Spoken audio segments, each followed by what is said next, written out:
So many of us on these shows create ersatz families, and it's very difficult to do, not so much for the adults because we're grown actors. He was the nation's ideal television father, the calm, reliable patriarch of America's favorite blended family. Yet, behind the warm smile and the reassuring presence he projected into millions of living rooms, Robert Reed lived a life marked by a profound and painful contradiction.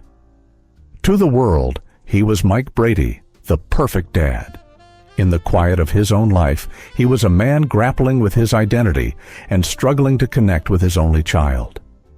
His story is one of immense fame, deep secrecy, and a lingering distance that defined his most important relationship. Today, we explore the life of Robert Reed and seek to answer the question, whatever happened to his daughter, Karen? The man we came to know as Robert Reed was born John Robert Reitz Jr.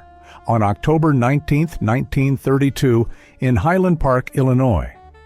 He was the only child of John Robert Reitz Sr., who worked in government service, and Helen Teverbaugh, a homemaker. The family's relocation to Muskogee, Oklahoma, shaped much of his childhood.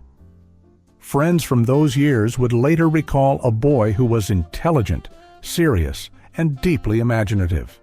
He wasn't interested in causing trouble or sports. His world was built from stories and performance. A childhood classmate once remembered, even as a child, he had this hunger for performing. You could see it. As an only child, he was the sole focus of his parents' attention and aspirations, a position that brought with it a certain pressure to succeed. He once reflected on this drive in an interview, revealing, "I think acting was my way of creating a world that I could control, a place where I truly belonged." This passion was his compass. It guided him into school plays and then to a formal drama education at Northwestern University. Still feeling restless and seeking the highest classical training, he made the ambitious move to cross the Atlantic, enrolling at the renowned Royal Academy of Dramatic Art, RADA, in London. There, he immersed himself in Shakespeare and the great theatrical works, dreaming of a lifelong career on the stage. The world of television sitcoms could not have been further from his mind. Robert Reed once stated that he didn't go into acting to be famous. "I went into acting because I couldn't imagine doing anything else." We've hit 10,000 subscribers, and it's all thanks to you. But this is just the beginning. If you want more deep dives, insights, and discoveries, hit that subscribe button. Let's reach those 15,000 subscribers together. Your support means a lot. After his training in London, he plunged into the demanding theater scene of New York City. He was known for his intense dedication, treating every rehearsal with the focus of an opening night. This commitment paid off in 1961 when he landed a significant role in the critically acclaimed television drama, The Defenders. Critics took note, praising his performance as convincing, sharp, and deeply human. Yet, even as he worked in television, his heart remained in the theater. A friend recalled that he often carried a copy of Hamlet with him on set, a tangible symbol of the artistic legitimacy he craved. Throughout the 1960s, he balanced guest spots on shows like Perry Mason and Ironside with stage work, always considering the theater his true artistic home. Then, in 1969, an offer arrived that would forever change his life, though not in the way he had hoped. It was for a new sitcom about a blended family called The Brady Bunch. Reed was unimpressed with the initial scripts, later confessing, "I didn't think the scripts were very good. But I needed the work, and I thought maybe it could grow into something." That role as architect and father Mike Brady would make him a beloved household name, but would also become a gilded cage, trapping him in a wholesome image that felt like a costume he could never take off. When Robert Reed walked onto the brightly lit, colorful set of The Brady Bunch, he entered a world that was the antithesis of the Shakespearean stages he revered. The show was built on laugh tracks, sibling squabbles, and light-hearted moral lessons. Initially, he tried to find value in it, expressing a hope that the show could say something about family. And to its immense audience, it did just that, offering a cheerful, optimistic vision of blended families and second chances. Behind the scenes, however, Reed was deeply frustrated. Crew members grew familiar with the sight of his red pen, which he would use to aggressively edit and rewrite scripts he found trite or unbelievable. He frequently argued with the producers, insisting that the dialogue and situations needed more realism. Florence Henderson, who played his television wife, Carol Brady, later said, "Robert just couldn't accept the silliness. He wanted realism." Despite his misgivings, the American public fell in love with Mike Brady. To millions, Reed embodied the ideal father, infinitely patient, wise, and kind. For Reed, however, it was a performance, a mask he wore. He once confessed, "I was playing a part, on screen and off." The show gave him a level of fame no stage role ever had, but for an artist of his aspirations, this type of fame felt like its own unique prison. Long before he became America's TV dad, Robert Reed had attempted to construct a traditional personal life. In 1954, he married Marilyn Rosenberger, a dancer and choreographer. Those who knew them described the couple as elegant and ambitious, and for a time, it seemed a perfect match. In 1956, their daughter, Karen, was born. Friends recalled Reed's initial pride and joy, his promises to give his little girl the world. But the reality of an actor's life, with its long stretches away from home, combined with Reed's internal struggles with his sexuality, placed immense strain on the marriage.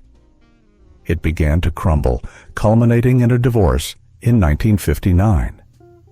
Marilyn was left to raise Karen primarily on her own in Illinois. She later remarried a man named John Baldwin, who became a stable and loving stepfather to Karen. It was from him that she took the surname she uses today, becoming Karen Leigh Baldwin. For Karen, growing up in Wilmette, Illinois, with her mother and stepfather, the absence of her biological father was a constant, confusing presence. She knew him first and foremost as Mike Brady on television, the perfect father everyone else could see, but who was largely absent from her own life. Marilyn, to her credit, rarely spoke ill of Robert, instead trying to protect Karen, assuring her, "He loves you," even as the visits became increasingly rare and the emotional distance grew. The contradiction was stark and painful. On television, he was celebrated as the nation's dad, but in reality, he was struggling to be a father to his only child. A heartbreaking moment of clarity came during a brief visit in her teenage years. After a short stay with him, as she was saying goodbye at the airport, Reed broke down in tears, watching her walk away. Karen later recalled that was the moment she truly understood the immense, unbridgeable distance between them. The longing for a stronger bond was clear, but the opportunities were few. Friends close to Reed sensed the heavy burden of guilt he carried. One colleague remembered him whispering after a long day on set, "I can play the perfect father all day, but I can't seem to be one when the cameras are off." This chasm between his public persona and private failure haunted him, and it deeply affected Karen, who was left to navigate her youth without the father she saw on TV every week. On screen, Robert Reed was the steady center of the Brady household. Off-screen, his discontent was palpable. Writers and producers grew accustomed to his challenging nature. He questioned scripts relentlessly, demanding that the children's dialogue sound like real kids, not joke delivery machines. Sometimes his insights improved the material, but often his frustration would boil over. He would confront producers with pages of handwritten notes, insisting on changes. Florence Henderson later admitted, "Robert was always fighting for something better, but the producers just wanted light comedy." This tension created a divided set. Barry Williams, who played Greg Brady, recalled that Reed could be intimidating to the young cast. "We were kids. We didn't always understand why he was so upset, but looking back, I realize he just wanted the show to be the best it could be." Maureen McCormick, who played Marcia, described him as a caring but deeply complicated figure. "Robert was like a father to us in many ways, but you could see he was carrying something heavy, and sometimes it would spill into the work." The breaking point came during the filming of the series finale, which featured a plot where Greg Brady's hair turns orange from a botched dye job. Reed found it the height of absurdity and refused to appear in the episode altogether. A crew member noted he wanted the show to have dignity. He thought silly plots were an insult to the audience. Many who worked with him believed these battles were about more than just bad dialogue. One director suggested Robert's anger wasn't really about the lines. It was about the life he wished he had, the marriage, the family, the honesty he could never show. Susan Olsen, who played Cindy Brady, later reflected, "We knew Robert loved us, but there was always this sadness in his eyes. As kids, we didn't understand it. As adults, we see it now." In the end, his private disappointments and internal conflicts became public drama on the set, echoing in every argument, every rewritten line, and in the quiet sadness he carried when the camera stopped rolling. By the early 1990s, Robert Reed's health was in serious decline. In November 1991, after months of unexplained illness, he was diagnosed with colon cancer. For a man who valued control and poise, it was a devastating blow. It was around this time of vulnerability that his daughter, Karen, re-entered his life. In 1992, she called him with joyful news. She was pregnant with her first child. Reed was the first person she told. For him, it was a beacon of hope, a chance at redemption, and a new chapter of grandfatherhood. Yet, on that very same day, Reed received his own shattering news. He had tested positive for HIV. It was a cruel duality, one life beginning as his was nearing its end. He never directly told Karen about his diagnosis. In interviews years later, she admitted, "I always knew he carried something he couldn't share. I think he was afraid of how people would judge him." In the early 1990s, the stigma surrounding both HIV and his closeted sexuality was immense, and Reed chose to bear the burden in silence. Their reunion, though set against this tragic backdrop, was powerful. During their visits, Karen saw a new side of her father, softer, more open, and visibly relieved to have her back in his life. A family friend later explained, "It was the closest Robert ever came to showing his true self.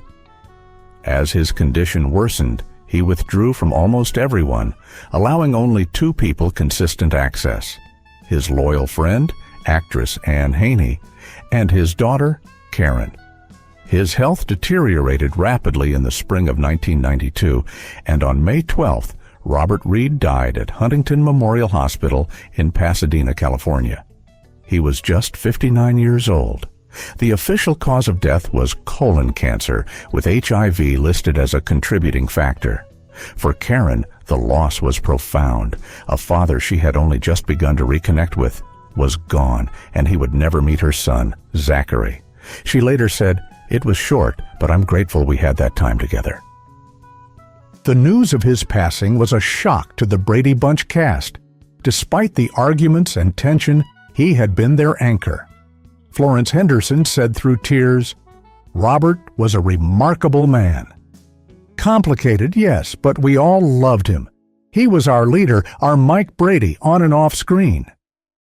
Barry Williams reflected, "Robert was tough on us sometimes, but he was also protective. He wanted us to take the work seriously. In many ways, he was the father figure I didn't have." Maureen McCormick added, "I think Robert struggled to find happiness, but he poured so much love into us kids. We always felt it. Even Susan Olsen admitted, I didn't understand him as a child, but as an adult, I see how much he gave us. He really cared. At his memorial, they remembered not his sternness, but his hidden humor, the sarcastic one-liners he'd whisper between takes. His death at 59 was tragically early, but his legacy lived on in the television family he helped lead. Today, Robert Reed's daughter, Karen Leigh Baldwin, lives a determinedly private life in Chicago. She chose a path far from Hollywood, building a career as a travel agent. Her world revolves around her family, her son Zachary, and her beloved horses, which provide her with therapeutic joy and solace. Her life is also defined by a personal health battle. She lives with multiple sclerosis, MS, a chronic illness that affects the central nervous system. On her social media, she faces this challenge with public courage, sharing her journey and focusing on messages of positivity, energy, and healing. And on her Facebook page, she proudly and publicly identifies as the daughter of Robert Reed. She posts heartfelt tributes, not to the television icon, but to the man she simply calls Dad. She shares old photographs and personal memories, keeping his legacy alive not through fame, but through intimate, loving remembrance. Robert Reed was laid to rest at Memorial Park Cemetery in Skokie, Illinois, in a quiet ceremony far from Hollywood's glare. His estate, valued at approximately $3 million, provided financial security for Karen, but her true inheritance was the fragile late-stage reconciliation they shared. His story remains a powerful testament to the complex humanity behind our cultural icons. The legacy of Robert Reed is not merely the perfect father he portrayed on television, but the real, flawed, and complicated man he was. A man whose memory is lovingly kept by a daughter who, despite everything, is proud to call him her father. Robert Reed's story reminds us that the icons we admire on screen often carry hidden struggles we never see. While he played the perfect father to millions, his personal journey was marked by complexity and distance. Through it all, his daughter Karen's love endures, proving that the most meaningful legacies aren't measured in fame or perfection, but in the humanity we share and the connections we forge. What other behind-the-scenes stories of your favorite stars would you like us to explore? Tell us in the comments and share your favorite memory of Robert Reed as Mike Brady. If this story moved you and you want to discover more about the real lives behind television's most beloved characters, make sure to like this video, subscribe to our channel, and hit the bell so you never miss an upload. Thanks for watching. See you next time.